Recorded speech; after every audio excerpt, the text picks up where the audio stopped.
รั้งที่ห้าครั้งที่หกครั้งที่เจ็ดครั้งที่แปดครั้งที่เก้าเนาะขอเสียงตบหนึ่งดังๆจากบรรดาทานเพื่อความเป็นสิริมงคลให้แก่พิธีเปิดงานในครั้งนี้เพื่อความเจริญหุ่งเหืองก้าวหน้าในมื้อปีใหม่เนาะก็คือมื้ออื่นจะเป็นมื้อปีใหม่ลาว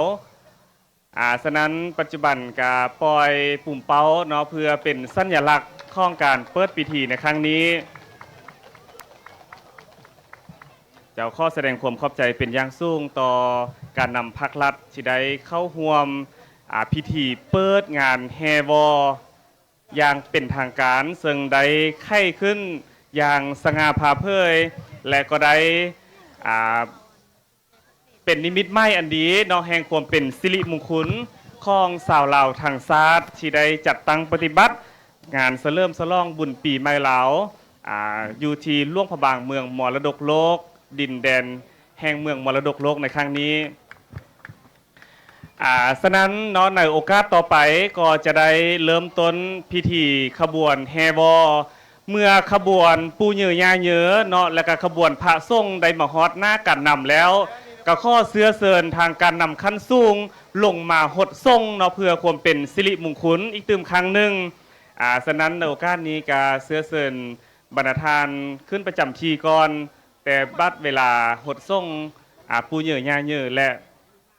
ขบวนพระส่งแล้วกับข้อเสือเสินบรรณาทานลงไหมตึมครั้งหนึ่งฉะนั้นโอกเจ้าก็ถือว่าพิธีเปิดขบวนแฮวอที่นครพบาง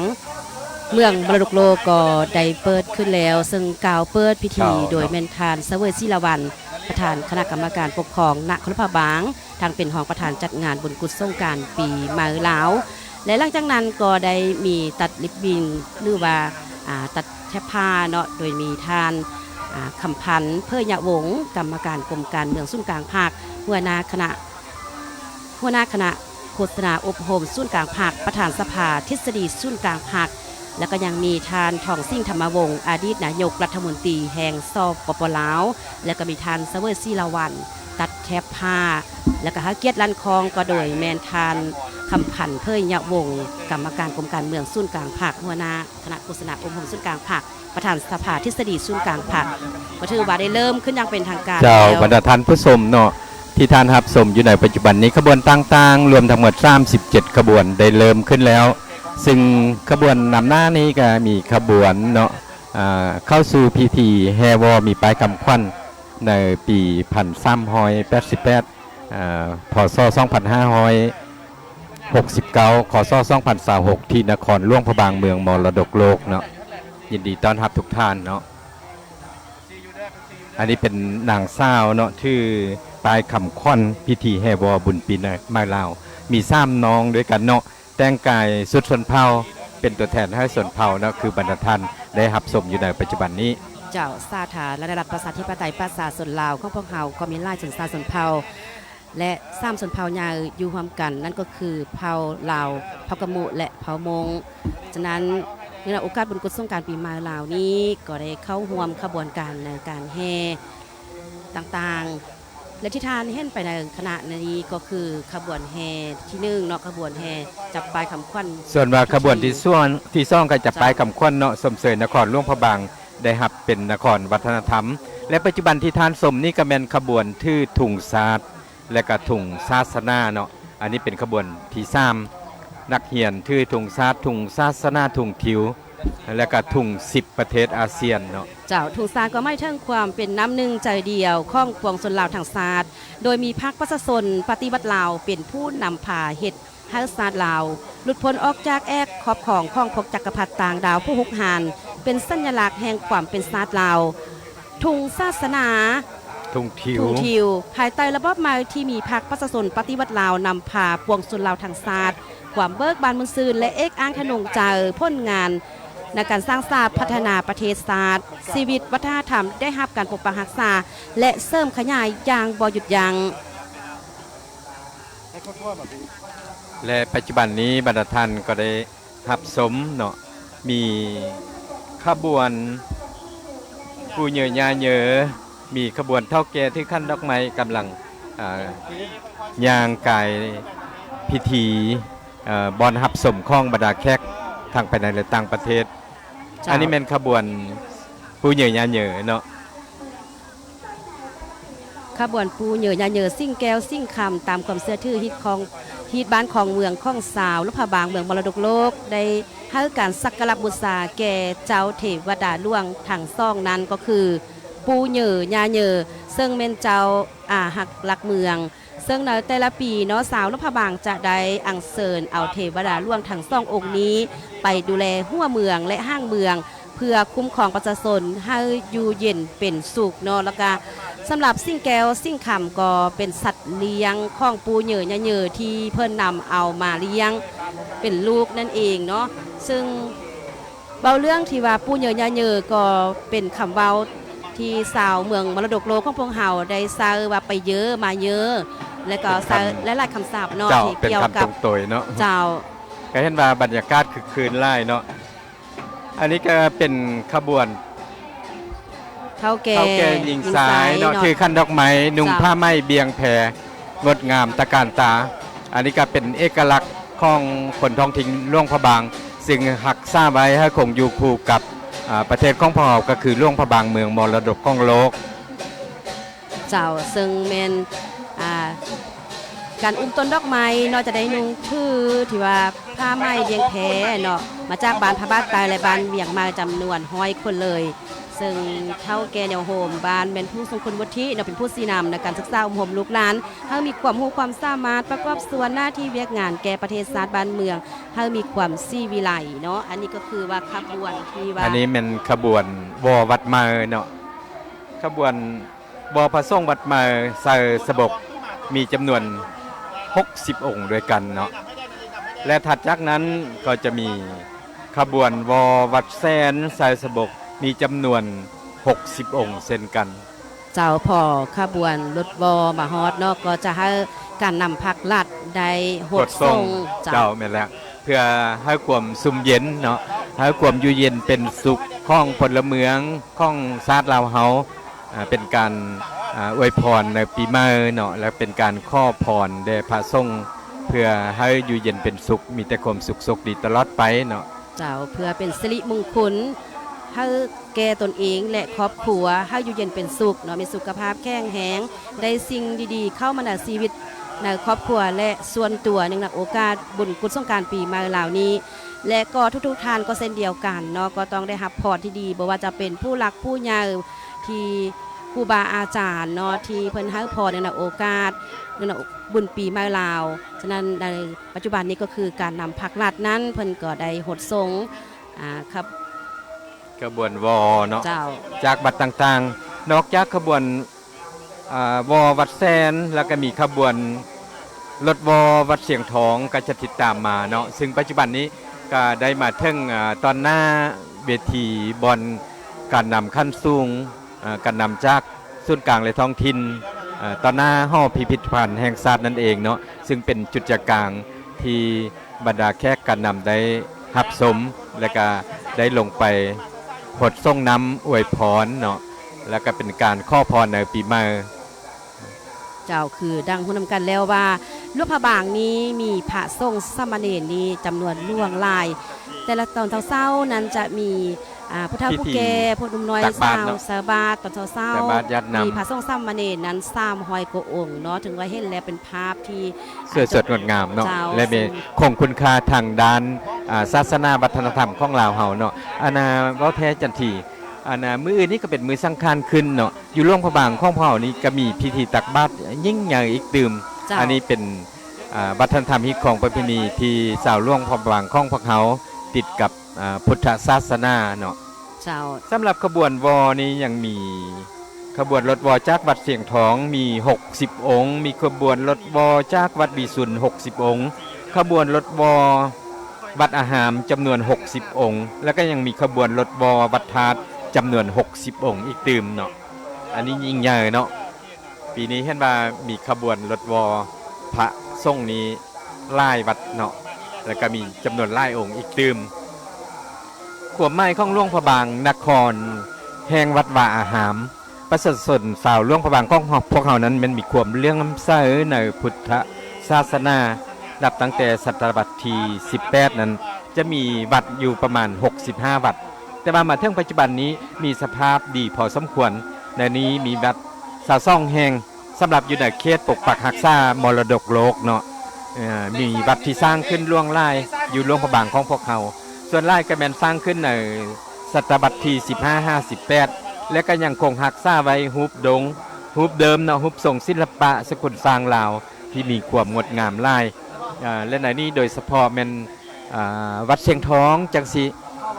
เวลานักท่องเที่ยวทางภายในและต่างประเทศที่เข้ามาเที่ยวชมหลวงพระบางของพวกเขานอกจากไปเที่ยวชมแหล่งท่องเที่ยวธรรมชาติก็ไปเที่ยวชมวัดวาอารามต่างๆโดยเฉพาะคือวัดเชียงทองที่เป็นวัดที่มีชื่อเสียงของหลวงพระบางจะได้เห็นลวดลายศิลปะ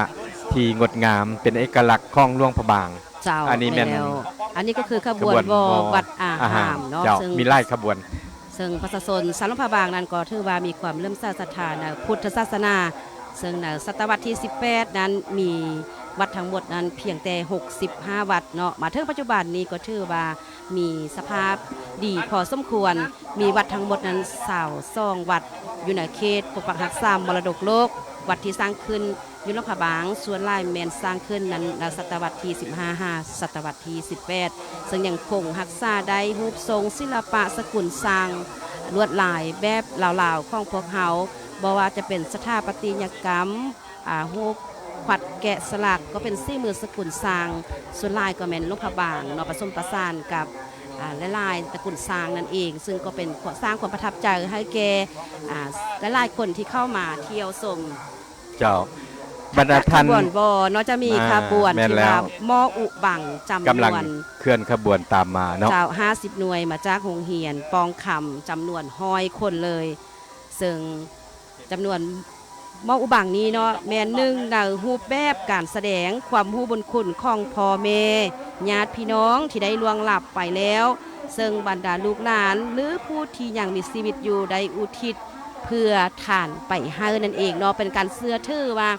ถ้ามีผู้มีพระคุณปู่ย่าตายายญาติพี่น้องที่เสียชีวิตไปเนาะถ้าพวกเฮาคิดฮอดคิดถึงยักฐานหา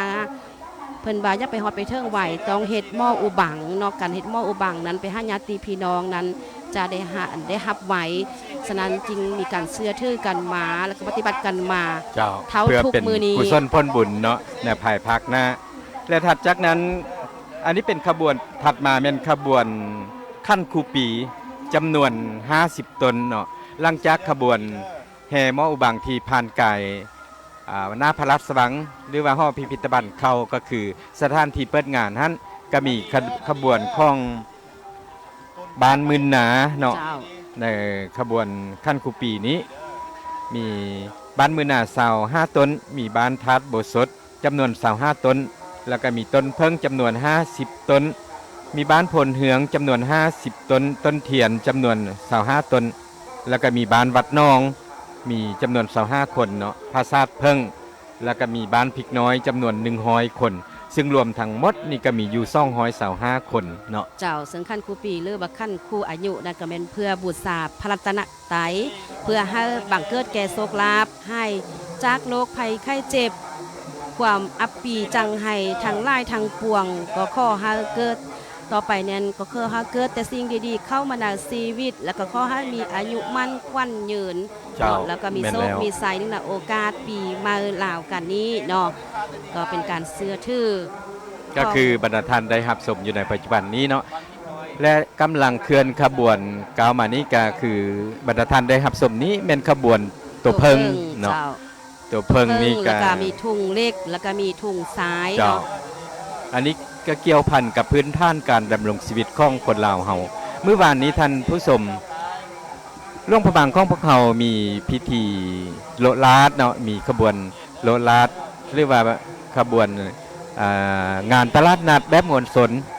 หลายคนก็ไปซื้อตัวเพิงเพื่อไปตบพระธาตุทรายอยู่ที่ดอนทรายเมืองคุณเนาะเพื่อนิยมสร้างในการไล่อายุของคนเฮาว่าแต่ละปีจะเพิ่งสัตว์ประเภทได้นอกจากนั้นยังนำเอาตัวเพิงนั้นไปปักเสาพระธาตุทรายเพื่อสักการะบูชาในโอกาสบนปีใหม่ลาวเพื่อเป็นสิริมงคลให้แก่ชีวิตเนาะแล้วก็สำหรับทุ่งเล็ก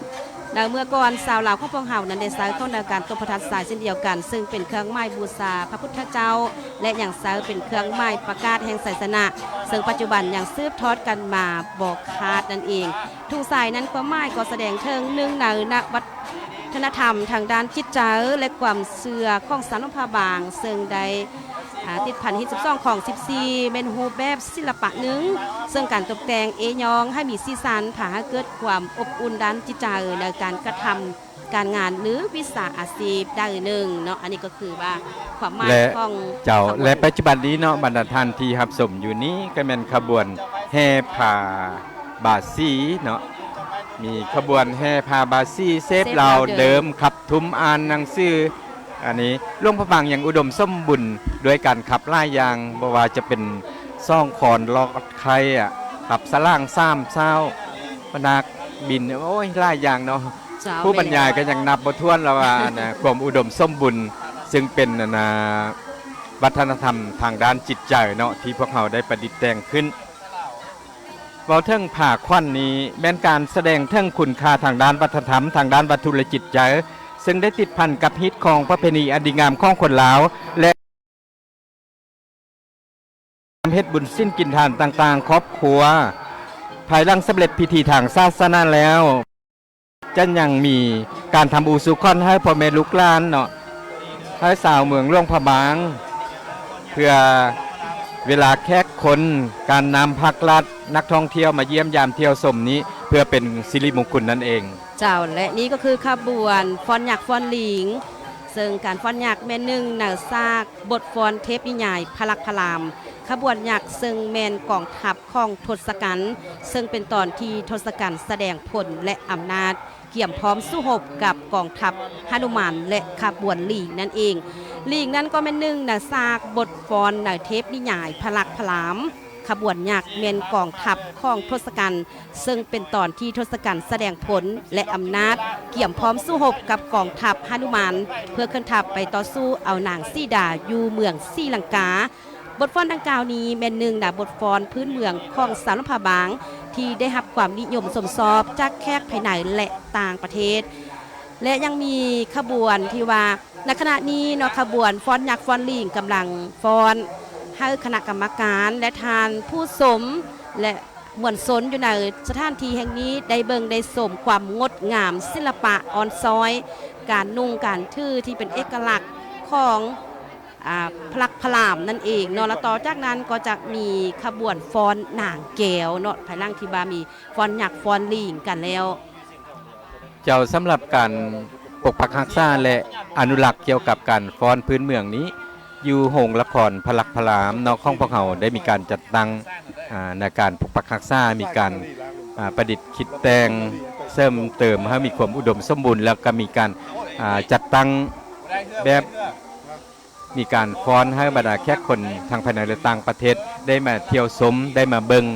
ซึ่งบริเวณโรงละครพลักพลามก็อยู่ในขอบเขตของห้อพิพิธภัณฑ์แห่งชาติของพวกเขานั่นเองเนาะเจ้าในการฟ้อนเรื่องรามเกียรติ์ฟ้อนหยักฟ้อนหลิงนี้ได้เห็นในมือนี้เนาะในมือหดส่งพระบางก็จะมีการไปฟ้อนเป็นการครบงานอีกตืมฉะนั้นก็ไปเบิ่งไปชมกันได้และต่อจากนี้จะเป็นขบวนฟ้อนนางแก้วเนาะนางแก้วก็เป็นเทพนิยายพลักพลามเส้นเดียวกันแสดงถึงความงามของสาวสนมนางสีดาเป็นศิลปะวรรณคดีที่เก่าแก่ติดพันกับประวัติศาสตร์ของสาวน้องพะบางมาแสนนานซึ่งแมนลีลาการฟ้อนของนางเทพอักษรในเรื่องพลักพลามในสมัยพระเจ้าฟ้างุมทอนโหมแผ่นดินลาวล้านซางในปี1353เพิ่นได้สร้างวัดมหาป่าสมันสำเร็จแล้วก็ได้นำเอาคณะฟ้อนนางแก้วมาแสดงเสริมฉลองตอนหับมเหสีของพระเจ้าฟ้างึมซื่อนางแก้วเก่งญาและลีลาวาดฟ้อนอย่างแสดงเทิงความสุภาพเสงี่ยมเคียมข่มของแม่หญิงลาวอีกตืมและในปัจจุบันนี้ที่ท่านรับชมอยู่ก็คือขบวนนครเข้มแข็งหอบดานและนครวัฒนธรรมซึ่งก็มีใบยั่งยืนหับหองปรากฏสู่สายตาบรรดาท่านผู้ชมได้รับชมพร้อมๆกันเนาะมีบรรดาพ เฒ่าแก่บรรดาการนำอยู่ทางสถานที่ก็ได้เบิ่งได้ชมกันเนาะสำหรับขบวนแห่พลังความสามัคคีที่แสดงถึงไสยสนะและก็ผลสำเร็จอันยิ่งใหญ่ของการสร้างนครให้กลายเป็นนครเข้มแข็งและก็เป็นนครวัฒนธรรมนครหลวงพระบางนี้ได้รับยั่งยืนนครเข้มแข็งหอบดานจากรัฐบาลฉบับเลขที่87/นยลงวันที่10เดือนกรกฎาคมปี2024และนครหลวงพระบางได้รับใบยั่งยืนนครวัฒนธรรมจากรัฐบาลฉบับเลขที่222/ทบทลงวันที่4มีนา2025นั่นเอง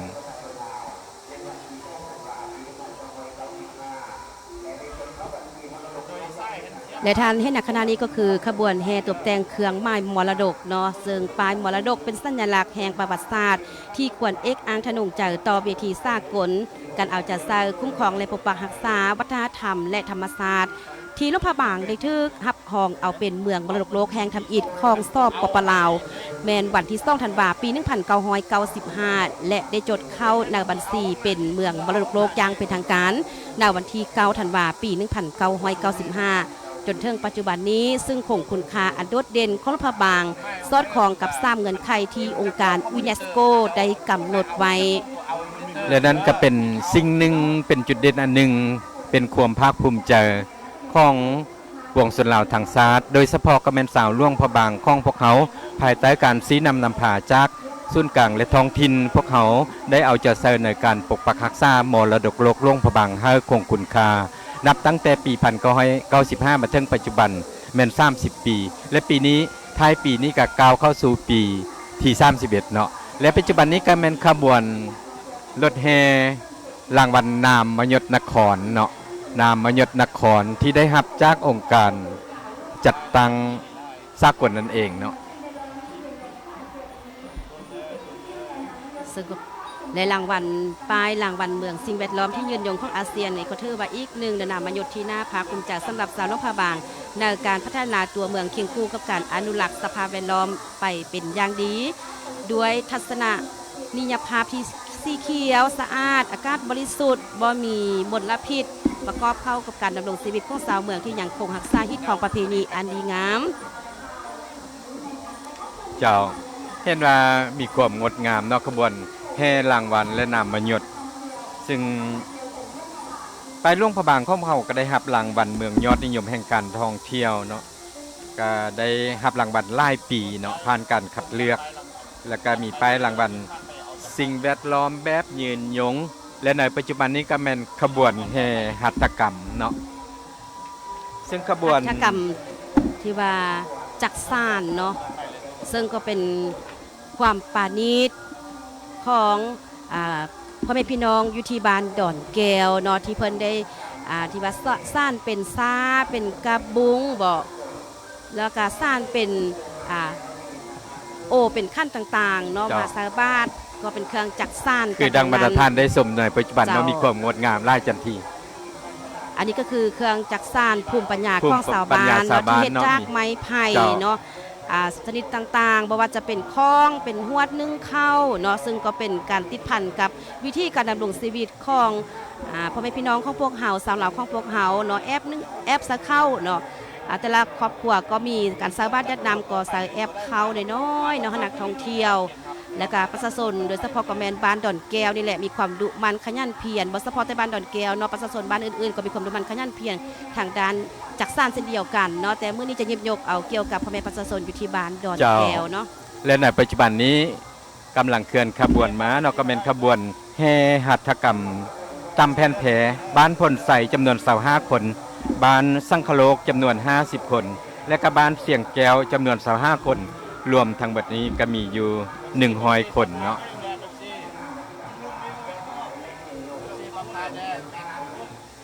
เจ้านี่ก็คือขบวนต่างๆเนาะที่ได้ผ่านตามถนนใจกลางเมืองเนื่องในโอกาสในมื้อนี้ก็คือบาแฮวผ่านในขณะนี้ก็คือรถแห่เกี่ยวกับผลผลิตกสิกรรมพืชผักสะอาดนั่นเองซึ่งเป็นแผนกกสิกรรมและสิ่งแวดล้อมแขวงเนาะวิทยาลัยกสิกรรมและป่าไม้พักเนี่ยจำนวน100คนเนาะที่รับผิดชอบในการแห่ขบวนนี้วิสัยทัศน์คำขวัญและคาดไม้สุสนของแผนกกสิกรรมและป่าไม้ พัฒนาเวียกงานกสิกรรมและป่าไม้ให้มีคุณภาพตามทิศสีเขียวยืนยงยึดพันกับการปรุงแต่งที่ทันสมัย เพิ่มผลผลิตสร้างรายได้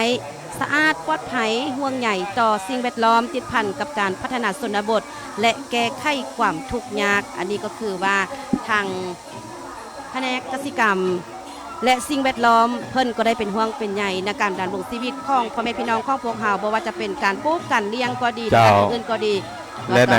ปัจจุบันนี้เนาะก็คือบรรดาท่านได้รับชมเป็นขบวนแห่รวมผลิตภัณฑ์สินค้าไอดอปเนาะอันนี้ก็ผลิตภัณฑ์สินค้าโอดอปเนาะสมมุติสินค้าที่เป็นซี่ไม้ลายมือของสาวรพบางของพวกเขาเสื้อบาบรรดาท่านเนาะกับบางท่านนั้นอาจจะเคยได้สมใช้ผลิตภัณฑ์นี้แล้วเนาะเป็นสินค้าที่พวกเขาสาวร่วงพระบางได้จัดตั้งขึ้นซึ่งพวกเขาควรจะใช้สินค้าของคนลาวเพื่อแสดงถึง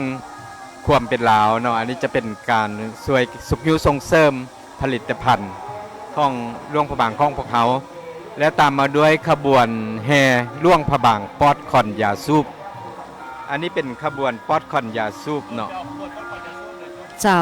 เซิงแมนแผนกสาธารณสุขเนาะแล้วก็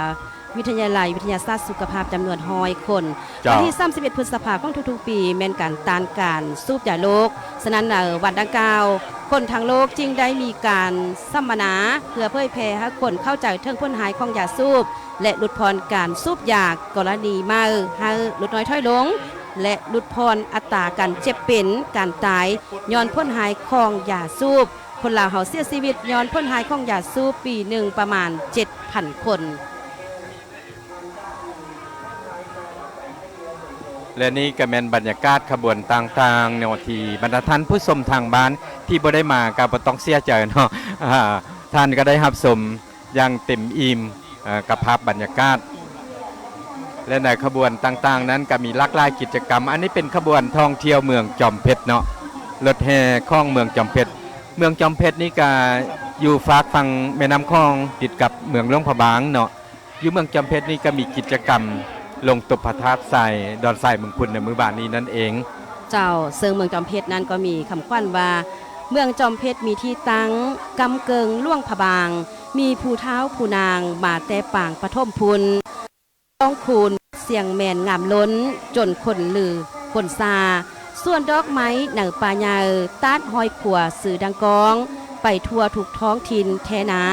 เมืองจอมเพชรมีเนื้อที่ทั้งหมด1,267.9 เฮกตาร์ทิศเหนือติดกับเมืองงาแขวงอุดมไซทิศใต้ติดกับเมืองไสยบุรีแขวงไสยบุรีทิศตะเวนออกติดกับเมืองปักอูและนครลพบางแขวงลพบางทิศตะเวน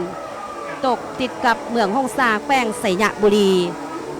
และที่ผ่านเขื่อนกลายไปเมื่อกี้ก็เป็นขบวนของเมืองปักอูเนาะที่ได้เข้าห่วมเมืองปักอูนี่ก็เป็นเอกลักษณ์วัฒนธรรมมีการหัตถกรรมตำแผ่นและผลิตภัณฑ์ปรุงแต่งเหล้าเนาะมีจำนวน100 คนขบวนก้อนกำลังของเมืองปักอูมีจำนวนเข้าห่วมทางบริเวณ100 คน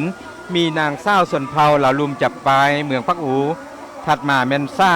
ำนางเศร้ากุมุมงและเผาลือจับปลายสบายดีปีใหม่พศ2569และถัดจากนั้นเป็นรางวัลการท่องเที่ยวระดับอาเซียนและก็มีก้อนกำลังพนักงานการนำข้องเมืองรถแห่ประกอบมีการตำฮูกมีหม้อต้มเหล้าพื้นบ้านและนอกนั้นเป็นกำลังที่มีการมวลซืนตลอดงานถัดจากเมืองปักอูก็เป็นเมืองเสียงเงินเนาะเจ้าขบวนเมืองเสียงเงินนั้นก็ตั้งอยู่ทางทิศใต้ของแขวงลพบางมีเนื้อที่ทั้งหมด 1,718 กิโลตารเมตรมีเขตแดนติดกับ5เมืองคือทิศเหนือติดกับเมืองลพบางทิศใต้ติดกับเมืองภูคูนและเมืองกาซี่แขวงเวียงจันทร์ทิศตะเวนออกติดกับเมืองพลไซทิศตะเวนตกติดกับเมืองนานซึ่งเมืองเสียงเงินนั้นก็ถือว่ามีหลายๆสิ่งหลายอย่างที่เป็นเอกอ้างบ่ว่าจะเป็นฮิตของประเพณีและวิธีการดำรงชีวิต ฉะนั้นในโอกาสปีใหม่ลาวพศ2569นี้ชาวเมืองเสียงเงินมีความยินดีเชิญชวนบรรดาทาน นักท่องเที่ยวทางภายในและต่างประเทศเชิญเที่ยวธรรมศาสตร์ตัดแซ่แวะสมเขื่อนไฟฟ้าน้ำขานฟังตำนานเผากระสักตอยเกิงเบิงทะเลหมอกผ้าสนินลิ้นบุญสวงเหือปางยาออกพรรษาพากันเซิงสวงเหือชาวเมืองจิตใจกวางขวงข้อเชิญส่วนมาเที่ยวสมทานเอ๋ยอันนี้ก็คือขบวนของเมืองเสียงเงินเนาะที่ว่ามาเข้าร่วมในงานบุญกุศลสงกรานต์ปีใหม่ลาวและต่อไปจะเป็นขบวนนางวอก็เห็นว่ามีบรรยากาศคือคืนมวลซืนไล่เนาะผู้คนก็เริ่มลังไล่กันเข้ามาเบิ่งมาสมอยู่ในสถานที่ตัวจริงเจ้าขบวนนางวอนี่ก็แมนมาจากบรรดาบาลในโรงเรียนจำนวน400 คนเจ้าแสดงถึงรูปแบบการนุ่งถือของสาวลำพะบางนาปางบุญกุศลสงกรานต์ปีใหม่ลาวแต่ละปีนั้นนางสาวแต่ละบานก็ได้มีการกะเกี่ยมห้างหาอาภรณ์และเครื่องประดับเอยองต่างๆไว้เพื่อจะได้แสดงให้เห็นถึงความงดงามการนุ่งถือที่เป็นเอกลักษณ์ของลาวความอ่อนซอยให้ผู้คนทั้งหลายได้เบิ่งได้สมนางวอแต่ละคนได้นำเอาขั้นดอกไม้เพื่อไปบูชาพระพุทธรูปเพื่อระลึกถึงคุณงามความดีของครูบาอาจารย์ซึ่งหนึ่งใน3เงินไขที่ลำพะบางเข้าเป็นเมืองมรดกโลกก็แม่นการอนุรักษ์รักษาประเพณีวัฒนธรรมอดีงามที่มีความโดดเด่นงดงามดั้งเดิมไว้ตลอดมาเจ้าแม่นแล้วหลังจากถัดขบวนวอแล้วบรรดาทานก็จะได้รับชมขบวนแห่นางสังขารอันนี้เป็นขบวนรถนางเศร้าสังขารซึ่งในขบวนรถนี้จะมีนางเศร้าสังขารอยู่จำนวน7น้องด้วยกันที่เป็นตัวแทนให้ลูกเศร้าของพญากบิลพรหมตามนิทานพื้นบ้านพื้นเมืองนั่นเองนามมหาสงกรานต์แมนวันอังคารนางเทพธิดาองค์ที่3ทรงพระนามว่าฮักษะเทวีทรงพระหุรัตทัดดอกบัวหลวงประดับอาภรณ์ไปด้วยแก้วโมลาหรือว่าแก้วลายสวยโลหิตลือเลือดเป็นผักสหารพหัตขัวลือมือขัวส่งถือซูนหรือว่าฮอกซ้ำงามพหัตซ้ายลือมือซ้ายส่งธนูหรือว่าทือธนูเสด็จไสญาติมาเถิงหลังบาลหะหรือมูเป็นพาหนะเพื่อนำเอาหัวหรือพระเศียรของพญากบิลพรหมไปหดทรงในโอกาสบุญปีใหม่ลาวเจ้าเมื่อกุศลสงกรานต์ปีใหม่ลาวได้มุ่นเวียนมาถึงแต่ละปีเนาะชาวร่วมพะบางของพวกเขาได้พากันลิ้นบุญปีใหม่โดยความเบิกบานมวลซืนเฉพาะการลิ้นบุญกุศลสงกรานต์ปีใหม่อยู่ร่วมพะบางนั้นแม้นมีความแตกต่างจากบรรดาแขวงในทั่วประเทศเช่นว่าการโลลาดบอการลงตลาดนัดตบพระธาตุทรายที่ดอนทรายมุงคุนการแห่วอแห่นางสังขารเหล่านี้เป็นต้นเนาะการส่งนำพระพุทธรูปอยู่ตามวัดต่างๆการลากไล่บัดบาอาหามและก็มีการอัญเชิญพระบางลงหดส่งในมื้อวันที่17เดือนเนาะซึ่งภายหลังสังขารขึ้นแล้วก็จะมีพิธีอัญเชิญอันนี้ก็เป็นบรรยากาศการแห่วอแห่นางสังขารหลายคนก็มีความสนอกสนใจปัจจุบันนี้เป็นขบวนศิลปะวรรณคดีของพมงเนาะเจ้านี่ก็คือว่าศิลปะวรรณคดีการนุ่งถือของพ่อแม่พี่น้องเผ่ามงของพวกเฮาก็มีความงดงามเบาเรื่องความดุมันขยันเพียรยิบปักถักแซวก็แมนพ่อแม่พี่น้องเผ่ามงของพวกเฮาในการสร้างซีซั่นต่างๆบ่ว่าจะเป็นการที่ว่านุ่งถือเนาะจะเป็นเอกลักษณ์และก็ยังมีเป่าแขนปัจจุบันนี้ก็คือว่าการเป่าแขนและก็ยังมีบุญประเพณีอันดีงามบ่ว่าเป็นบุญกินเจียงเนาะจะมีเจ้าจังสิ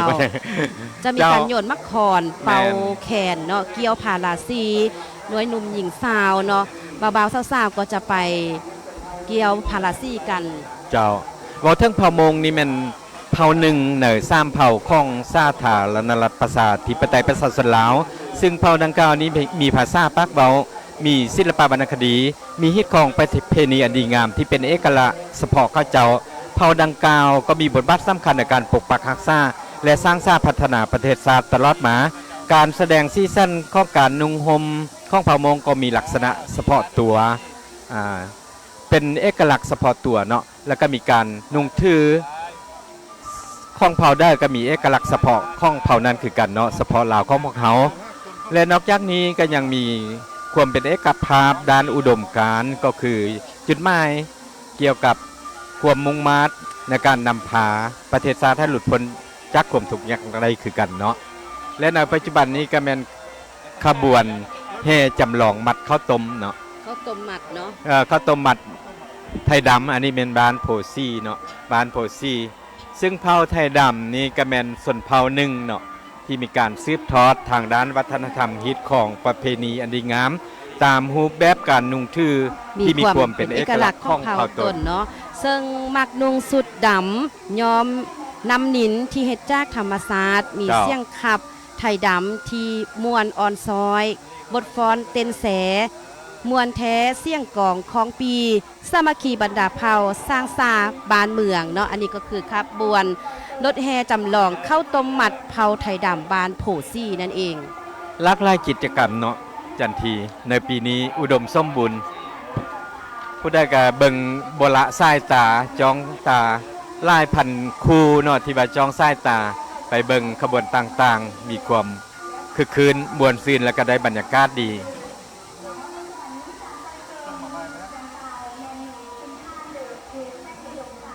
และนอกจากนั้นก็ยังมีขบวนที่ว่าเผ่าไตดำต่อยเกิงอีกเดิมเนาะซึ่งเผ่าไตดำนี่ก็ถือว่าเป็นชนเผ่าหนึ่งที่ดำรงชีวิตอยู่ในสาธารณรัฐประชาธิปไตยประชาชนลาวเฮ็ดเวียกเข็มบักเข็มไรกับทุกเพศทุกเผ่าในการสร้างสร้างพัฒนาบ้านเมืองของพวกเฮาเจ้าสำหรับขบวนนี้ก็การเจ้าการต่อยเกิงของเผ่าไทยหุ่นนะสมัยก่อนแม่นเข้าเจ้านันซาเวลา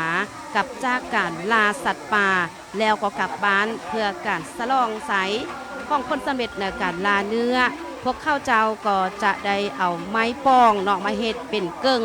แล้วก็ผ่ากันต่อยเพื่อความเบิกบานมือซื่นมาฮอดปัจจุบันนี้การต่อยเกิงดังกล่าวนั้นแม่นทินท่านเดิมอยู่แขวงอุดมไซเนาะแต่ว่าอยู่แขวงหลวงพระบางของพวกเขาก็มีเนาะก็ยกย้ายทินท่านมาเนาะกระจายอยู่เห็นว่ามีบรรยากาศดีต่อยเกิงนี่ก็เป็นเสียงดนตรีได้แล้วก็สร้างบรรยากาศเบิกบานมวลซื่นเนาะโดยการที่ว่าเอาไม้ไผ่เนาะมาเป็นเฮ็ดเสียงดนตรีอันนี้ก็คือว่าขบวนฟ้อนขับให้เนาะขบวนบ้านพระสุขเนาะที่รับผิดชอบขบวนนี้มีจำนวนทั้งหมด50 คนด้วยกันเจ้าท่านผู้ชมทางบ้านเนาะเห็นลูกเห็นหลานที่เบิ่งรับชมในขณะนี้ก็บอกลูกบอกหลานเนาะอย่าไปเฮียนแบบเด็ดขาดมันเป็นอันตรายเนาะอันนี้ก็คือว่าต้องได้ทำได้เฮียนเป็นเฉพาะตัวเลยเนาะเป็นศิลปะเฉพาะตัวต้องได้มีการฝึกฝนเนาะ